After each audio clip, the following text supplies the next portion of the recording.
महाराष्ट्र में 75 पोलिंग बूथों का ईवीएम वेरिफिकेशन करके बुरा फंस गया चुनाव आयोग। क्या अब मुख्य चुनाव आयुक्त राजीव कुमार इस्तीफा देंगे?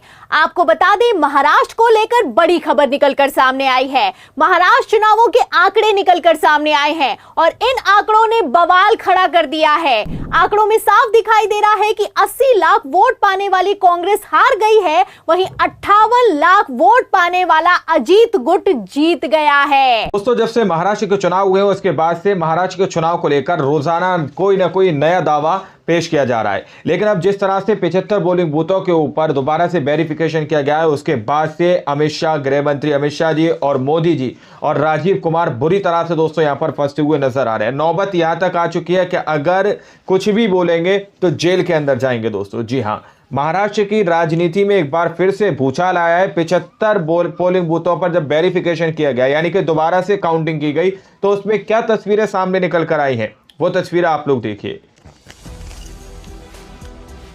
महाराष्ट्र में 75 पोलिंग बूथों का ईवीएम वेरिफिकेशन करके बुरा फंस गया चुनाव आयोग। क्या अब मुख्य चुनाव आयुक्त राजीव कुमार इस्तीफा देंगे? अपने पद से क्या आपको इस्तीफा बता देंगे? दें, महाराष्ट्र को लेकर बड़ी खबर निकलकर सामने आई है। महाराष्ट्र चुनावों के आंकड़े निकलकर सामने आए हैं और इन आंकड़ों ने बवाल खड़ा कर दिया है। आंकड़ों में साफ दिखाई दे रहा है कि 80 लाख वोट पाने वाली कांग्रेस हार गई है, वहीं 58 लाख वोट पाने वाला अजीत गुट जीत गया है। इसके बाद चुनाव आयोग बुरी तरीके से फंस गया है। आपको बता दें, चुनाव आयोग का झूठ लाइव पकड़ा गया है। तो फिलहाल सुप्रीम कोर्ट के एक्शन के तहत कैसे फंस गया है चुनाव आयोग, और चुनाव आयोग ने जब ईवीएम और वीवीपैट की पर्चियों का मिलान किया है तो क्या बड़ा धमाका हुआ है, आपको बताएंगे। लेकिन उसके पहले खबर का बैकग्राउंड फटाफट से बता देते हैं। सबसे पहले आप खबर देखिए। देखिए, इस खबर में लिखा हुआ है कि महाराष्ट्र 104 उम्मीदवारों ने 31 जिलों में ईवीएम वीवीपैट मिलान की मांग की है। तो ये मांग की गई है और ये डिमांड किसी और से नहीं की गई है, बल्कि चुनाव आयोग से की गई है। आपको बता दें, पहले जब चुनाव आयोग के पास याचिका लगाई गई तो चुनाव आयोग ने ये कहते हुए साफ इनकार कर दिया कि हम वीवीपैट की पर्चियों की गिनती तभी करेंगे जब हमें कोर्ट आदेशित करेगा। लेकिन सुप्रीम कोर्ट के आदेश ने पेच फंसा दिया है। सुप्रीम कोर्ट की गाइडलाइन कहती है कि दूसरे और तीसरे नंबर पर हारने वाले प्रत्याशी को अगर ईवीएम पर शक है तो वो अपने खर्च पर ईवीएम का वेरिफिकेशन करवा सकता है। अब इसी को लेकर चुनाव आयोग फंस गया है। आपको बता दें, 75 जिलों में ईवीएम का वेरिफिकेशन हुआ है, ईवीएम और वीवीपैट की पर्चियों का मिलान हुआ है, और जो नतीजे निकलकर सामने आए हैं उसे देखकर आपकी आंखें फटी की फटी रह जाएंगी। तो कैसे 75 जिलों में ईवीएम का वेरिफिकेशन करके बुरी तरीके से फंस गया है चुनाव आयोग, आपको बताएंगे। लेकिन उसके पहले कुछ आंकड़े दिखा देते हैं जो कि सोशल मीडिया पर वायरल है और बवाल खड़ा कर दिया है। आपको बता दें, वरिष्ठ पत्रकारों से लेकर राजनीतिक विश्लेषकों ने इन आंकड़ों को शेयर किया है, और जब से ये आंकड़े निकलकर सामने आए हैं, चुनाव आयोग की पोल पट्टी खुल गई है। पोल पट्टी खुल के आ गई है कि किस तरह से धांधली हुई है। चुनावों के आंकड़े ध्यान से सुनिएगा। कांग्रेस को 80 लाख वोट मिले हैं, लेकिन कांग्रेस के केवल 16 प्रत्याशी चुनाव जीते हैं। वहीं अगर एनसीपी की बात की जाए, जो कि शरद पवार का गुट है, इसमें आप देख सकते हैं कि उनको 72 लाख वोट मिले हैं, लेकिन सिर्फ 10 उम्मीदवार जीते हैं। वहीं अजीत पवार के गुट ने कमाल कर दिया है। आप साफ देख सकते हैं कि 58 लाख वोट मिले हैं, वहीं सीटें 41 मिल गई हैं। ये खेला अब इसी को लेकर पेच फंस गया है। आप देख सकते हैं कि 80 लाख वोट पाने वाली कांग्रेस को सिर्फ 16 सीटें मिली हैं, वहीं अजीत पवार जिन्हें 58 लाख वोट मिले हैं उन्हें 41 सीटें मिल गई हैं। खेला हो रहा है। जो हरियाणा में हुआ था वही कुछ महाराष्ट्र में भी होता हुआ नजर आ रहा है।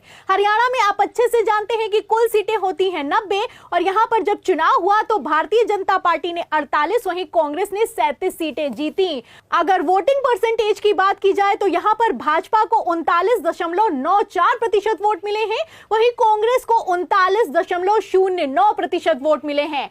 आप साफ देख सकते हैं, अगर वोटिंग प्रतिशत का अंतर निकाला जाए तो इसमें 1% का भी अंतर नहीं है, लेकिन सीटें बढ़ जाती हैं 11। भारतीय जनता पार्टी कांग्रेस से 11 सीटें हरियाणा में जीत जाती है। हरियाणा का पैटर्न महाराष्ट्र में भी नजर आ रहा है।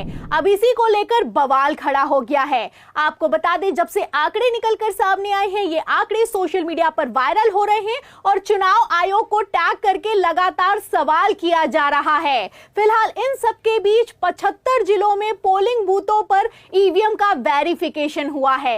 ईवीएम और वीवीपैट की पर्चियों का मिलान किया गया है और मिलान करने के बाद चुनाव आयोग ने जो जवाब दिया है वो आपको हैरान कर देगा। खबर देखिए टाइम्स ऑफ इंडिया की कि चुनाव आयोग ने वेरिफिकेशन करके क्या कह दिया है, जिसके बाद से चुनाव आयोग अपने ही खेल में बुरी तरीके से फंसा हुआ नजर आ रहा है। देखिए टाइम्स ऑफ इंडिया की खबर में साफ लिखा हुआ है कि ईवीएम वीवीपैट मिलान, नांदेड़ के 75 मतदान केंद्रों पर कोई गड़बड़ी नहीं पाई गई है। तो आप देख सकते हैं कि चुनाव आयोग का कहना है कि हमने ईवीएम और वीवीपैट की पर्चियों का मिलान कर दिया है और जो 75 पोलिंग बूथ है महाराष्ट्र में, उसमें किसी पर भी कहीं पर भी किसी तरह की कोई गड़बड़ी नहीं पाई गई है। आपको बता दें कि ईवीएम में कैसे धांधली हुई है, कैसे वोटों की चोरी हुई है, लाइव सबूत सोशल मीडिया पर वायरल हो रहे हैं। अब जब उन्हीं सीटों पर वेरिफिकेशन हुआ है और ये वेरिफिकेशन चुनाव आयोग ने किया है, तो आप देख सकते हैं कि चुनाव आयोग ने कह दिया है कि कोई गड़बड़ी नहीं है, बेबुनियादी आरोप लगाए जा रहे हैं। अब ऐसे में दाल में कुछ काला है या फिर की पूरी दाल ही काली है, आप समझ सकते हैं। पहले मुख्य चुनाव आयुक्त राजीव कुमार का बयान निकलकर सामने आया था कि ईवीएम 100% फुल प्रूफ है और अब आप देख सकते हैं कि महाराष्ट्र में आखिर चल क्या रहा है। अब इसी को लेकर सुप्रीम कोर्ट के सीनियर वकीलों से लेकर शरद पवार और राहुल गांधी ने कमान संभाली है। मरकंडवाड़ी में जिस तरीके से बैलेट पेपर से चुनाव करवाया गया, उस तरीके से महाराष्ट्र के कई गांवों में बैलेट पेपर से चुनाव होने वाला है। यानी कई गांवों में अब रिजल्ट निकाला जाएगा। सीनियर वकील महमूद प्राचा ने साफ कह दिया है कि चुनाव आयोग से अगर मांग करेंगे तो चुनाव आयोग कभी अपनी गलती नहीं मानेगा। ऐसे हालातों में बैलेट पेपर से चुनाव करवाना ही एक रास्ता है और ये बैलेट पेपर से चुनाव होकर रहेगा। अगर इन बैलेट पेपर से होने वाले चुनावों को रोका गया तो राजीव कुमार को जेल हो सकती है। जेल हो सकती है भैया। बैलेट से चुनाव हो रहा है, ये 100% संवैधानिक है और जो इसे रोकता है वो बहुत बड़ा अपराधी है संविधान के लिए।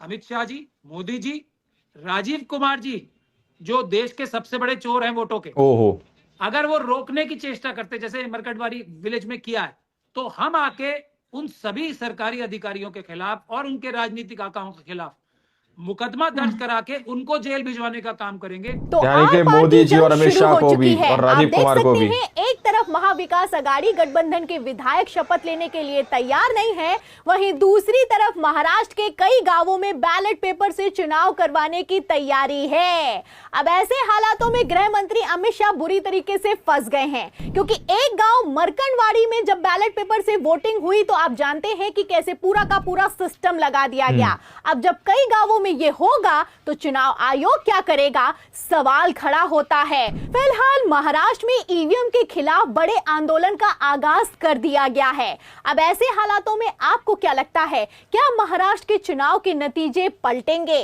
इस सवाल के जवाब में इस पूरी खबर पर आपकी जो भी राय है हमें कमेंट बॉक्स में जरूर लिखें। वीडियो को ज्यादा से ज्यादा शेयर करें, हमारे चैनल को लाइक करें, सब्सक्राइब करें, ज्वाइन करें। फिर मिलती हूं अगली खबर के साथ। दोस्तों, आप लोगों ने इस वीडियो को शुरू से आखिर तक देखा। वीडियो के अंदर साफ तौर पर बात की गई है कि किस तरह से 75 पोलिंग बूथों पर रीवेरिफिकेशन किया गया और सीधे तौर पर यहां पर दावा किया जा रहा है कि जिनको सबसे कम वोट मिले हैं उनके तकरीबन 41 सांसद जीत गए और जिनके ज्यादा वोट आए हैं उनके महज 10, 15, 20 इस तरह से सांसद जीते हैं। तो यहाँ पर जो है पूरी तरह से महाराष्ट्र का चुनाव शक के कटघरे में आकर खड़ा हो चुका है और सुप्रीम कोर्ट के वरिष्ठ वकील जो महमूद प्राचा हैं वो सीधे तौर पर कह रहे हैं कि जिस तरह से गांव के अंदर बैलेट पेपर से वोटिंग की गई थी उसी तरह से हम बैलेट पेपर से वोटिंग कराएंगे महाराष्ट्र के हर एक गाँव में। हर एक सीट पर बैलेट पेपर से चुनाव कराएंगे, वहां पर जानने की कोशिश करेंगे कि किसने किसको कितना वोट दिया। और अगर इसको रोकने की कोशिश की गई तो अगर मोदी जी इसको रोकने की कोशिश करते हैं, अमित शाह जी इसको रोकने की कोशिश करते हैं, या चुनाव आयोग राजीव कुमार इसको रोकने की कोशिश करते हैं, तो फिर उनको हम जेल करा देंगे, उनको जेल के अंदर हम बंद करा देंगे, उनके आकाओं को भी जेल के अंदर बंद करा देंगे। इस तरह की बात यहाँ पर सीधे तौर पर महमूद प्राचा कहते हुए नजर आ रहे हैं दोस्तों, क्योंकि शुरू से ही जब से वोटिंग हुई है, जिस तरह के वहाँ से नतीजे सामने निकल कर आए हैं, उसके बाद से ही लोग ये कह रहे हैं कि जनता का जनादेश नहीं है बल्कि ईवीएम का आदेश है। ईवीएम से ही मशीनों के जरिए से सत्ता के अंदर बीजेपी पार्टी के गठबंधन को सत्ता के अंदर लाया गया दोस्तों। तो यहाँ पर पेच जो है बुरी तरह से फंसा हुआ है, एक के बाद एक कड़ी जो है खुलती हुई नजर आ रही है। अब देखना यह है कि जिस तरह से विपक्षी पार्टी खुलकर मैदान में सामने निकल कर आई है और बैलेट पेपर से चुनाव कराने की बात करते हुए नजर आ रहे हैं, वकील भी यहाँ पर बात करते हुए नजर आ रहे हैं, क्या वाकई में ये लोग जो है बात करेंगे, क्या फिर मैदान में उतरकर बैलेट पेपर से चुनाव भी कराएंगे? ये भी सवाल दोस्तों अपने आप में बहुत बड़ा है। बाकी आप लोगों ने इस पूरी रिपोर्ट को देखा सुना, आप लोग क्या सोचते हैं, क्या समझते हैं, अपनी राय कमेंट सेक्शन में जरूर दीजिएगा। मिलते हैं अगली वीडियो में, जब तक के लिए जय हिंद जय भारत।